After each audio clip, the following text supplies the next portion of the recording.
केंद्रीय राज्यमंत्री मुरलीधर मोहोळ यांच्या जनसंपर्क कार्यालयावर आंबेडकरी समाजाच्या वतीने मोर्चा काढण्यात आला। आपण आत्ताही बघू शकतो या ठिकाणी गेला तासभर झाला हा खरं तर मोर्चा या ठिकाणी आलेला आहे आणि मोर्चा आल्याच्या नंतर जोरदार घोषणाबाजी करण्यात येत होती। त्यानंतर खरं तर इथले जे पोलीस आहेत, स्थानिक पोलीस, या ठिकाणी पोलिसांचा मोठा फौजफाटा दाखल झालेला होता। आत्ताही आपण बघतोय की या कार्यालयाच्या बाहेर मोठ्या प्रमाणात पोलीस बंदोबस्त लावण्यात आलाय। जोरदार घोषणाबाजी होत असल्यामुळे या सगळ्याच्या नंतर काही आंदोलकांची धरपकड सुद्धा झाली आणि त्यानंतर मात्र आता हे जे आंदोलक आहेत यांना कुठेतरी थोडा वेळ इथे बसण्यासाठी सांगण्यात आलेलं आहे।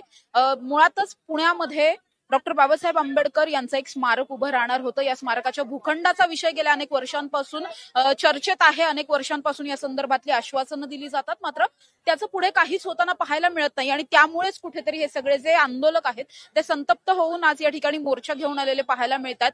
अजूनही या ठिकाणी बघितलं तर काही आंदोलकांना पोलिसांनी ताब्यात घेतलं होतं, त्यानंतर बाकीचे हे आंदोलक या ठिकाणी बसलेत। या आंदोलकांची मूळची मागणी नेमकी काय आहे हे जाणून घेण्याचा प्रयत्न करणार आहोत। माझ्याबरोबर काही आंदोलक आहेत, आपण त्यांच्याशी बोलणार आहोत। काय नेमकी तुम्ही मागणी करताय, काय मागणी घेऊन तुम्ही या ठिकाणी रस्त्यावर? या ठिकाणी जो आमची मागणी होती तर आम्ही आंबेडकर विस्तार भवन त्या आमच्या ताब्यात द्यावा, सर्व आंबेडकर जनतेच्या ताब्यात द्यावा, याच्यासाठी आम्ही मागणी करतो। की आज बघितलं असेल मुरलीधर मोहोळ 15 ऑगस्टला जाहीर केला होता की आंबेडकर विस्तार भवन की हे सर्व आंबेडकर जनतेच्या ताब्यात देणार होता। बिल्डरच्या घशात न टाकता तर आमच्या ताब्यात देणार होते, लेकिन ते मुरली मोहोळ ते जबानाचे पक्के राहिले नाही। आज बघितलं असं की जैन मंदिरसाठी त्यांनी धावपळ करून स्वतःच्या ऑफिसमध्ये जाऊन तिथं स्वतःच्या मंदिरच्या पाया पडून तिथं त्यांची ताब्यात जागा त्यांच्या ताब्यात देण्यात आली। तशी आमची जागा ताब्यात आमच्या पण द्यावा की आंबेडकर भवन मध्ये आंबेडकर पुतळ्यापाशी येऊन आपण सर्वजण आपण जाहीर करावा की आंबेडकर विस्तार भवन हे आंबेडकर जनतेची आणि आंबेडकर जनतेला देणार आहे म्हणून। या दोन भूमिका करू नका। एक बौद्ध समाजाला तुम्ही नाराज करतात, आंबेडकर समाजाला तुम्ही नाराज करतात आणि जैन समाजाला तुम्ही खुश करतात। हे दोन भूमिका करू नका की दोघं सम। आज बघितलं असेल की आज मतदान सर्व जनता करतात, आंबेडकर चळवळ पण करतील आणि जैन समाज बी करतील। तुम्ही दोन भूमिका का करतात की एक समाजाला नाराज करा, एक समाजाला नाराज करतं, दुसऱ्याचा मला खुश करतं। हे दोन भूमिका करू नका, एवढीच विनंती। आज तुम्ही आंदोलन करताय, इतक्या मोठ्या स्वरूपात तुम्ही आंदोलन केलं, अनेक आंदोलक तुमच्या ताब्यात घेतले होते पोलिसांनी, या सगळ्याच्या नंतर आता नेमकी तुमची काय चर्चा झाली? आमच्या ताई नीता आडसू यांनी आपल्या मुरली मोहोळ यांची चर्चा केलेली फोनद्वारे। सीएम तो जोपर्यंत मेल येत नाही किंवा पत्र येत नाही तोपर्यंत आम्ही इथनं उठणार नाही। मंगळ पेठेमध्ये डॉक्टर बाबासाहेब आंबेडकर सांस्कृतिक भवन आहे, भवनच्या बाजूला 8,900 चौरस मीटर जागा आहे। ती जागा भवनला मिळावी, आंबेडकरी भवनचं विस्तारीकरण व्हावं असं आंबेडकरी समाजाची मागणी आहे। 15 ऑगस्ट 2025 रोजी आंबेडकरी समाज रस्त्यावर उतरला, आंदोलन केलं। मुरली मोहोळनी समाजाला फोन करून सांगितलं माईकद्वारे की तुम्ही आंदोलन स्टॉप करा, तुम्हाला आम्ही जागा मिळवून देऊ, परंतु अद्यापही जागा मिळालेली नाही। मुरली मोहोळचा निषेध करण्यासाठी, त्यांचा धिक्कार करण्यासाठी आम्ही येथे सगळे जमलेलो आहोत। आपण बघतोय गेल्या अनेक दिवसांमध्ये पुण्यातले असे अनेक भूखंड आहेत जे कुठल्या ना कुठल्या समाजाशी रिलेटेड आहेत आणि त्यावरती अशा पद्धतीने कुठेतरी कब्जा करण्याचं हे सगळं प्रकरण पाहायला मिळतंय। जाणून बुजून भाजप किंवा सत्ताधारी पक्ष हे सगळं करतात असं वाटतं? असंच वाटायला पाहिजे, कारण की गेल्या कित्येक दिवसापासून 1-2 दिवसापूर्वी एक मुद्दा झालेला महारवतनाच्या जमिनीचा, तर तो पण असा महायुती सरकारच्या लोकांनीच त्या जागेवरती कब्जा केलेला आणि ती जागा पण अशीच लाटण्यात आलेली।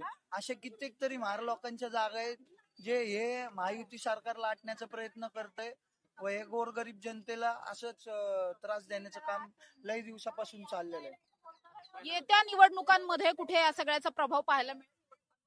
ते पाहण्यास मिळणार नाही। तुम्ही बघितलं असेल आज आंबेडकर जनता सर्व नाराज आहे। आज ते मुरलीधर मोहोळ हे जो आश्वासन दिलं होतं त्या आश्वासनचं काय झालं ते आम्ही जबाब घेण्यासाठी इथं आलेलो होतो की निवडणूक मध्ये हे परिवर्तन होणारच आहे। की आज बघितलं तर सर्व आंबेडकर जनता हे सर्व नाराज आहे की तुम्ही विस्तार भवन का नाही करत, तुम्ही 15 ऑगस्टला तुम्ही जाहीर केला होता, त्या जाहीरनामाचं काय झालं ते आम्ही सर्वजण ते विचारण्यासाठी हे सर्वजण आलेले आहेत। नक्कीच आपण बघतोय या सगळ्याच्या नंतर आता हे आंदोलक जे आहेत ते प्रचंड आक्रमक झालेले पाहायला मिळतात. मात्र या सगळ्याच्या नंतर मुरलीधर मोहोळांचं जे जनसंपर्क कार्यालय आहे या कार्यालयाकडून मुख्यमंत्र्यांशी संपर्क केला जातोय असं आश्वासन दिलं गेलेलं आहे आणि या संपर्काच्या नंतर कुठेतरी आम्ही या संदर्भातल्या ज्या मागण्या आहेत त्या मान्य करण्याच्या दृष्टिकोनातून प्रयत्न करू अशा पद्धतीचं आश्वासन देण्यात आलं आणि त्यामुळे सध्या तरी हा मोर्चा कुठेतरी शांत हे सगळे आंदोलक असलेले पाहायला मिळतात. गेल्या अनेक काळापासून खरं तर या ठिकाणी जे स्थानिक डीसीपी आहेत या ठिकाणचे ऋषिकेश रावले सर ते सुद्धा स्वतः या ठिकाणी दाखल झालेत. त्यांच्याकडून सुद्धा या आंदोलकांची समजूत काढण्याचा प्रयत्न केला जातोय किंवा त्यांना हे आंदोलन मागे घेण्यासाठी कन्व्हिन्स केलं जात आहे. मात्र हे आंदोलक काही केल्या ऐकण्याचं नाव घेत नाहीयेत. आम्हाला एक मेल किंवा फॅक्स असं काहीतरी पाठवा ज्यामध्ये मुख्यमंत्री स्वतः असा उल्लेख करतील की ही जी जागा आहे ही आंबेडकर समाजाच्या ताब्यात मिळेल अशा पद्धतीची मागणी जी आहे ती करण्यात येते. तोपर्यंत आम्हाला अशा स्वरूपाचा कुठलाही मेल किंवा फॅक्स मिळणार नाही. तोपर्यंत आम्ही हे आंदोलन मागे घेणार नाही असं सांगितलं जात आहे. त्यामुळेच खरं तर आता या ठिकाणी अजूनही पोलिसांशी आणि आंदोलकांची चर्चा सुरू असलेली पाहायला मिळते. काही वेळ मागण्यात आलाय आणि ही वेळ जी आहे ही वेळ जेव्हा पूर्ण होईल म्हणजे आता अर्धा तास सांगतायत, अर्ध्या तासामध्ये जे काही उत्तर अपेक्षित आहे, जे काही मागण्या मान्य होणं अपेक्षित आहे तशा पद्धतीची भूमिका आम्ही घेऊ आणि त्यासाठीच अर्धा तासासाठी केवळ हे आंदोलक शांत बसलेले पाहायला मिळतात. अर्धा तासात जर निर्णय झाला नाही तर यापेक्षाही उग्र स्वरूपाचं आंदोलन आम्ही करू अशा पद्धतीने सांगण्यात येतंय. आपण बघतोय दोन्ही बाजूने या ठिकाणी पोलीस बंदोबस्त तैनात करण्यात आलेला आहे. कुठल्याही पद्धतीने कुणीही आंदोलक या ठिकाणी या जनसंपर्क कार्यालयाच्या आतमध्ये जाऊ नये अशा पद्धतीची प्रिकॉशन्स आहेत ते पोलिसांकडून घेतले जातात. मात्र आंदोलक सध्या शांत असले तरीही पुढच्या अर्ध्या तासामध्ये कुठलाही निर्णय आला नाही तर मात्र आम्ही शांत बसणार नाही, आणखी तीव्र स्वरूपाचं आंदोलन करू अशा पद्धतीचा इशारा सुद्धा देण्यात आलाय.